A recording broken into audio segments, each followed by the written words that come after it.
So another question is, how can we do more to help evolving countries or developing countries, or should we just leave them be?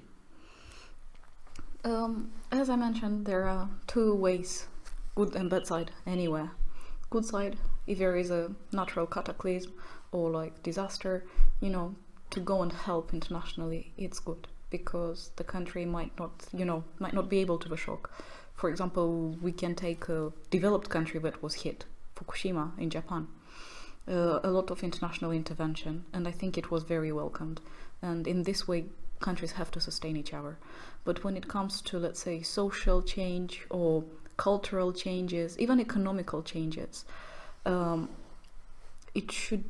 sometimes it's just better to leave the country because they know, like, social change or, like, let's say about schools, education, people know what they need.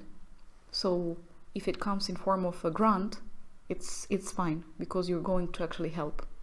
But if you're going to give a loan to a country and actually put interest rate and actually putting some conditions on, how can it work? You made all these conditions to kind of keep them dependent there. So economically, definitely leave the countries alone if you're gonna put all these conditions, all this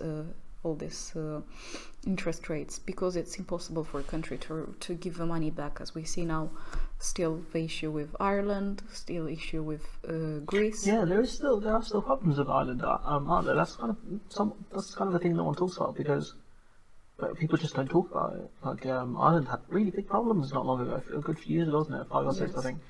Portugal also had problems. Pig Spain. countries. Do you know pig? Portugal, pigs. Portugal, that doesn't sound like a term. That doesn't sound like a These term. are 5 countries that were hit. Pigs. Portugal, Ireland, Greece, Spain. Okay. So pigs countries. And Ireland is part of that. Are they okay with this term? Who knows? That's how it was called. It's like, oh yeah, you're one of the pigs countries. Like, say what now? They could have come up with something better than that, I'm Spain, sure. Portugal are getting a bit better.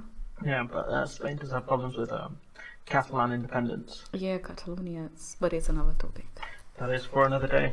So we go to our next question: austerity versus Keynesian economics, the Geddes Acts, versus the kind of Scandinavian model, and we'll talk about UBI in a minute, universal basic income.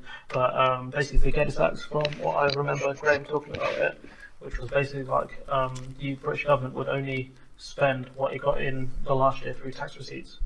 And so what happened was, instead of the economy growing, the economy kept shrinking because they kept getting smaller amounts in the next year, so they couldn't spend, so benefits were cut essentially. And that was one of the major problems that they had, was they couldn't figure out how to. They thought that if we stop spending as much, then the economy will stabilise. Kind of like how a person, you get a certain amount in, you save some money and you cut the amount you spend, and then you just hope that things balance out. But the country is very different, as we'll discuss in a minute. So that was the Geddes Act. So kind of the austerity model. Look, we need to cut the amount we're spending on things like social programs, welfare, purely because by doing that we'll save some money, and then we can put that towards the deficit or the debt. I think that's a pretty accurate model of austerity, right? Yes. Yeah, it's just cutting money from typically social programs. Yeah, and paying the debt. Yeah, sometimes you can increase taxes as well, but that's something the British government haven't done because they still believe in Reaganomics. Which I found hilarious because Johnson was saying that we're not going to cut corporation tax rates from 19% to 17%, and it'll save the economy X amount. And then someone else in sort of underneath that tweet put that, wait, didn't you say that lowering the tax rate actually helps the economy and brings in more money? So haven't you just cost the taxpayer? And I was like, I love you, man. I was like, that's such a good answer. Because it's true, isn't it? Yeah. It's like, if you cut the tax rate, then you unleash the power of businesses, and they do absolute madness, and then you get in more money through taxation, which is absolutely insane on the face of it. But so essentially Boris Johnson has cost the British taxpayer there by keeping corporation taxes where they are, apparently, if you believe in Reaganomics and you're insane. But yeah, we'll talk about Keynesian economics, which is a big thing a lot of lefties talk about. So do you want to just explain it? Keynesian economics is having both sides. So giving to people and giving to governments. Basically, it means government being owner of educational system, of health system, sometimes the railways, and in UK would be railway mail, so like mailing things, are in hands of government. But there are opportunities for people to open their business as well and operate. Usually in Keynesian economics, the tax is a bit higher because money gets more income, so they can invest in all these social and public services. And as you mentioned a lot today about Scandinavia works very good in this way because, for example, in Finland, tax can go up to like 60%. Yes. Very high, 60%. Yeah. But they have good infrastructure, they have education, they have very good health system, and to go to university is free there. Okay, people have to pass an exam. It's based on knowledge, and that's how you get there. I definitely would not have passed that exam. That's for sure. Yeah, but it's if you get there, it's free. Yeah, that's true. Yeah, that's the point, isn't it? It's you're limiting the amount that go, but the quality of graduates can be very high compared to kind of. I don't want to diss UK students, but I'm saying that it's very easy to get into university in the UK, purely because the universities make a lot of money out of it. They say it's in their best interest to have as many people in a class, compared to I think the Scandinavian model, which is just keeping the quality of graduate very high. Yeah. So, the hiring process, if they see someone has a degree, now, this kid might be actually smart, so we'll snap him up. But compared to now, a lot more people have degrees within the UK, which I suppose is a good thing. There's a lot more educated people out there. But at the same time, it means that the kind of the qualification itself is not worth as much. Their youth is stronger. It's based purely on knowledge, like what people know. So yeah, I think that's Keynesian one. And austerity, as you said, it's cutting from government spending, increasing people's tax to be able to kind of pay the debt. Kind of a key point in Keynesian economics is borrow in bad times and invest in the economy. So in the UK, we would improve the roads because the roads are terrible. We would improve the buses because the buses are terrible, and we'd improve the trains because the trains always are terrible. They said that some changes are coming for trains. Yeah, I'd say a lot of things, to be fair. Boris Johnson said there's going to be no border checks in the Irish Sea, and then another time he said there might have to be checks in the Irish Sea, and then Stephen Barclay said, yeah, there will be some administrative checks in that border. So, they say a lot of things. The trains have been rubbish for a long time, so I don't really believe them too much. Someone made that point. He was like, oh, why would he say it if it's not true? I'm like, are you like 10 years old, or are you just very naive? Like, it's what people believe. I'm just like that's what I'm saying. People don't check media. They just look at the information and they absorb it without checking other sources. So Keynesian it's mainly about you just borrow in the bad times, you invest it, and when your economy recovers, you pay off the surplus. And so another, I guess maybe it's not Keynesian economics, but Bush did a stimulus package in 2008 trying to avoid the recession. Obviously, it didn't work because we're in recession still. Oh, not in recession now, but there's still an economic downturn. And I think what he did was he gave $600 to every American family, or something like that. I can't remember the exact details. And what happened was it didn't work fully because people kept the money in savings. Because obviously, you don't want to lose your house. You're not going to go out and spend. So it didn't have the impact that he wanted. But at the same time, it meant that if you had any bills outstanding, you could pay them off, and you're a bit more stable economically. If you have car bills to pay, you can pay off and you can keep your car. And it helps your family stay above water, so you don't lose your house or your car, your ability to work. If that makes sense. Yeah. And then by doing that, you're not in the welfare queue essentially, because if you lose your car, you can't get to work. You've lost your job. Even if you're say out of work for 2 or 3 months, you're still going to have to be collecting welfare. Yeah. And so by Bush, spending that $600, which isn't a lot in fairness, but say it does keep some people's heads above water. It means that they might not have to go into the job centre purely because they've managed to keep their mode of transportation. You see what I'm saying? It didn't have the desired impact because it's not a lot of money, for one thing, and the other problem was that people kept it in savings.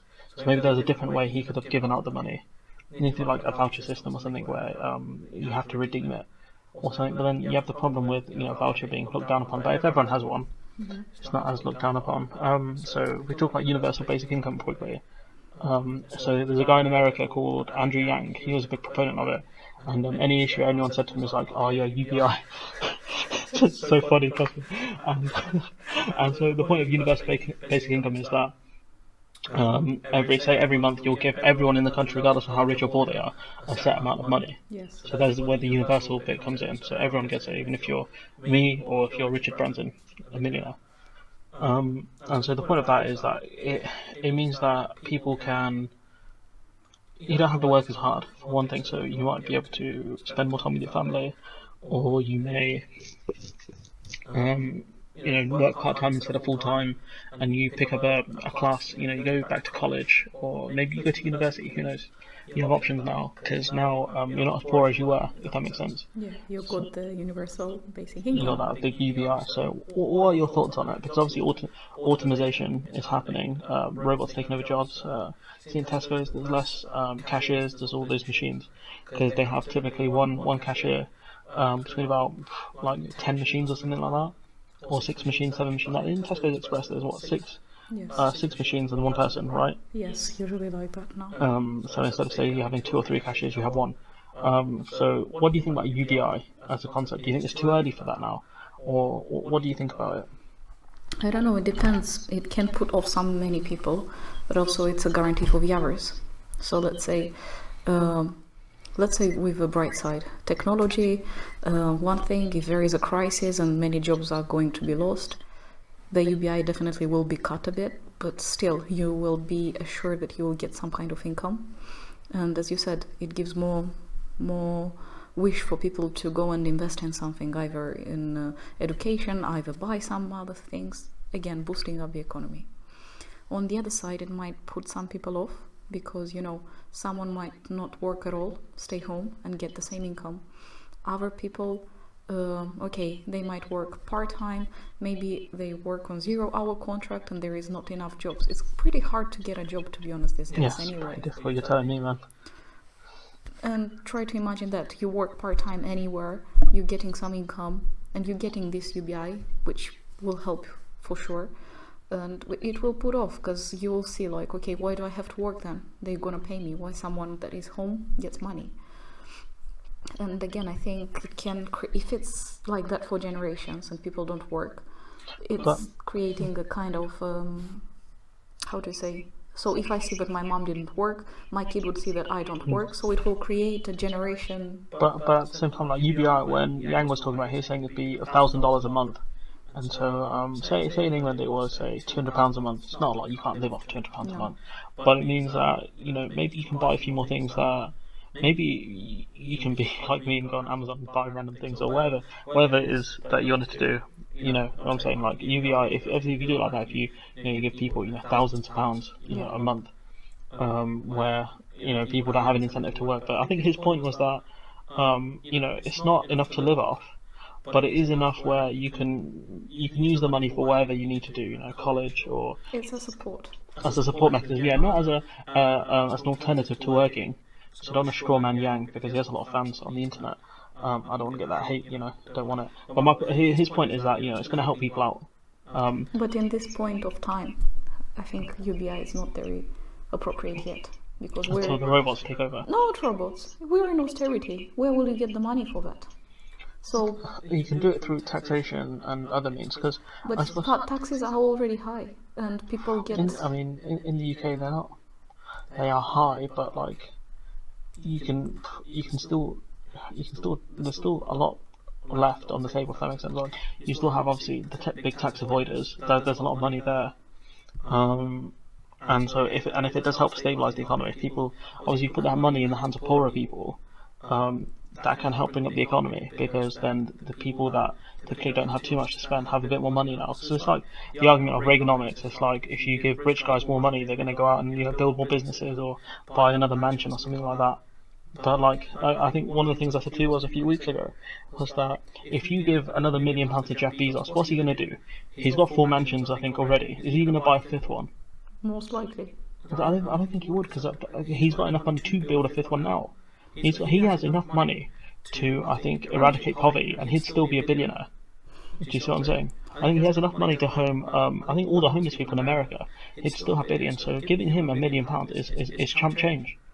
It's how much is going to be appreciated. That's Yeah, the that's the point. point, isn't it? And if you give the money to poorer people who, say even if they spend it on paying off their mortgage or something like that, that means that in the long term they're still going to have more money to spend elsewhere. Do you see what I'm saying? Yeah, but going back, if you increase the tax, so it means maybe the tax in terms of money would be about 200. So if you give a UBI in terms of 200, I don't think it's that worth it. You might just go and increase a bit the tax for the rich people then, and the money that will be extra give to poor people. So in this way, inequality goes down as well, and poverty. Instead of changing everything, increasing tax for everyone and giving everyone £200, which But isn't that kind of so? You're saying what tax richer people and just give the money? yes, But then the problem with that is it will be attacked, if that makes sense. So, like, with the universal thing, it's much harder to do damage to it because everyone gets it. Even if, like you say, you're rich and £200 is chump change to you, it's much harder to damage. Like the NHS is universal. If it was just for poor people, it's much easier to say that I don't benefit from this. Who cares? I don't want to pay national insurance. But it's much harder to attack universal programs than it is to attack, one specifically for the poor. In America, it happens very often yeah. where they attack, care programs for poorer people. I think Medicare is one that they always attack, but that's for like over 65s. But they're always going after social programs, if that makes sense. Again, might be another point. Why to give extra £200 to rich people? You might get that argument as well. It's true, because the point is that they don't need it. Yes, you But at the just same made the time, point about 1 million. so I suppose it'd be interesting to see that one play out, because Yang's a big proponent of it, so it'd be interesting to see how he argues that, because he's a lot more intelligent than I am.